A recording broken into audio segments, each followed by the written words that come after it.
Alright, listen. This video was meant to mainly be about how to make the perfect build for farming Crypt of the Unbroken. That build had to do a bunch of unique stuff to get extra carry load, and I spent a long time figuring out the most efficient and understandable way to explain it through editing. And I did eventually get through all that. But then, soon after I started doing voiceover, Deep Healing Part 2 released. Over 30 talents had their carry load completely removed, and Strength got its carry load split with Fortitude. So the build is completely obsolete, and all my editing is too. I've linked a video in the description of the old videos edits if you're curious, as they won't be used here. I just want to get this video over with because I don't play Deep Broken anymore, but I said I would make this, so I'm following through. The new best build is super simple and really boring to make, so I'm just going to run through what you need to do real quick. After that, I'll show off the new farming route, and then no rates. For your origin, you have two options. If you have a guild-based antiquarian, choose Ignition Delver. This gets you plus 10 carry load because of the starter outfit, and no other outfit in the game gives carry load for some reason. You need to spend 300,000 notes to reach Antiquarian though, so if your guild hasn't done that, choose Voidwalker so you can sell in Voidheart. Your weapon doesn't matter. This is an attunementless build, and take the Pack Mule boon for plus 50 carry load with Glutton as your flaw. If you want to take another boon, take Squeamish for your second flaw. These are the stats. Yes, it's that simple. No, we aren't using Shrine of Order. Here is every card that could be even slightly useful to have. You've got plenty of wiggle room to get them all. Here are all the mantras you'll want to get. Again, should be no problem. To avoid getting void walked, you'll need to get neutral rep with 2 factions, depending on your origin. For Ignition Delvers, your factions are the Knives of Eyeless and Summer Company. And for Voidwalkers, your factions are Etria and the Hive. Get a Grand Pathfinder's backpack for another plus 50 carry load. Get to set for part of the new route. That might be kind of hard with this build, I just got a friend to help me. You can also just not if you want. And get Jet Striker, just because it makes you faster. You can also get Stratos Step and Rush of the Ancients if you want. They technically help you go a bit faster too. The carry load echo upgrade gives 30 carry load if you max it out, but that costs 300 echoes, so that's your choice. Here we are at the entrance to Crypt of the Unbroken. A few things before we start with the route though. One, this is an old build. This is not what your build will look like at all. It has nerfed Dust Lunge because I got it pre-shrine, so like I'll have to assassinate twice sometimes where you'll only have to assassinate once. I'll mention when it matters. 2, my hotbar is full of tools. That is so that items we get from chests go into our actual inventory instead of our hotbar, because the sell all buttons that appear at the antiquarian don't work on items in the hotbar for some reason. And then 3, I have all my tabs closed in the inventory so that those sell all buttons are in the same spot all the time.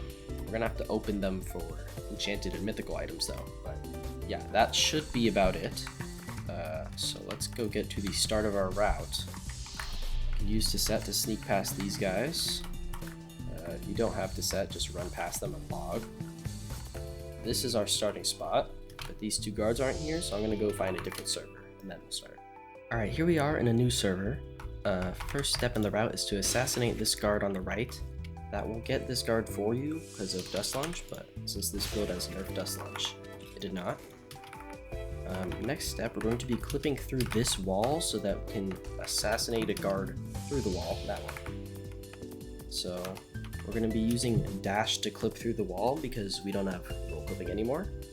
I put a spring spark on my dash so I get 2 attempts at this, but what you want to do is stand a little bit back from the wall.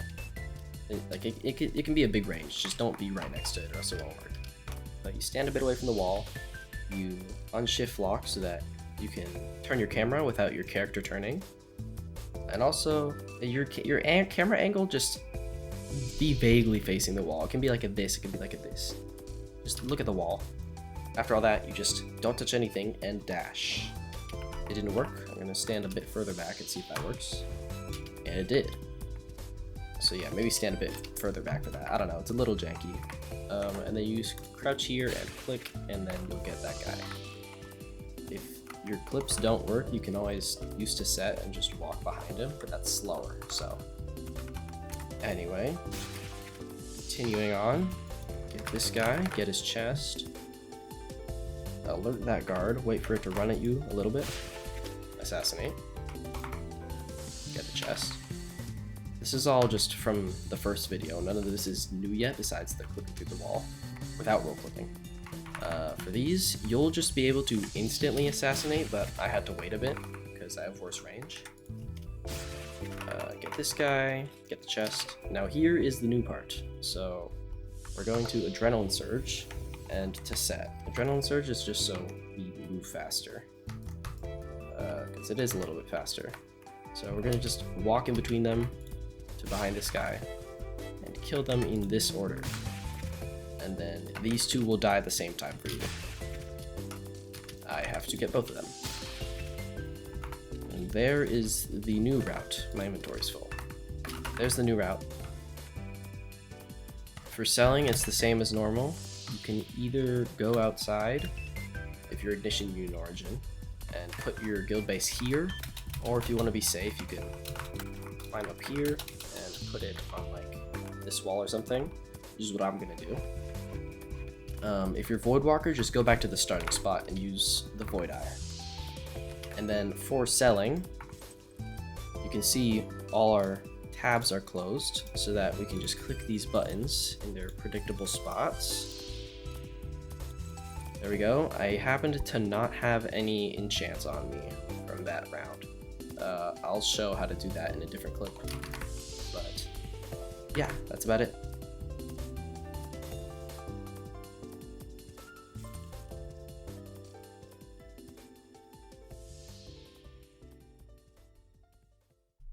Okay, it's time for note rates.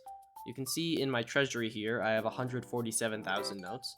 So the plan is to get as many notes as I can in 10 minutes and then multiply that by 6 for notes per hour.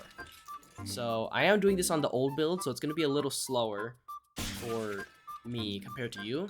And also I got kind of unlucky here. You can see these guys just disappeared. But so it's going to be kind of representative of what's going to happen for you, but just a bit worse. I'm not going to play the whole 10 minutes here though, because that would be a bit excessive, but I ended up with 165,000 notes, closer to 166,000. But just doing the math here that I talked about before, multiplied by 6, you end up with a whopping, drumroll please, 106,000 notes per hour. Which, kind of sucks.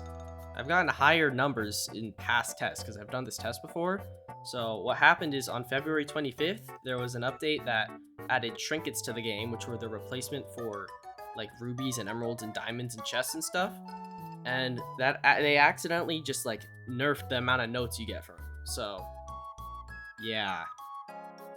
I mean, if we do some more napkin math here, in an ideal world where you're not getting like empty servers and stuff, you can end up with 115,000 notes per hour, but that's still not great. So yeah, the trinkets thing did kind of just nerf this method a lot as well, if the Deep Healing Part 2 update wasn't bad enough for this video. And yeah, that's ideal world where you don't get empty servers like you can see on screen right now. So gulp.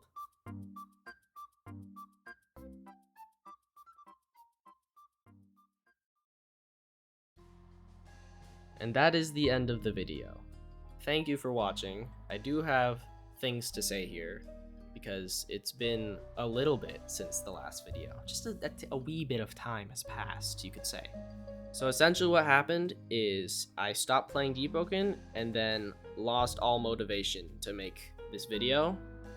And then when I would get motivation, there would be an update and I would have to go back and change something, and it was just a whole thing.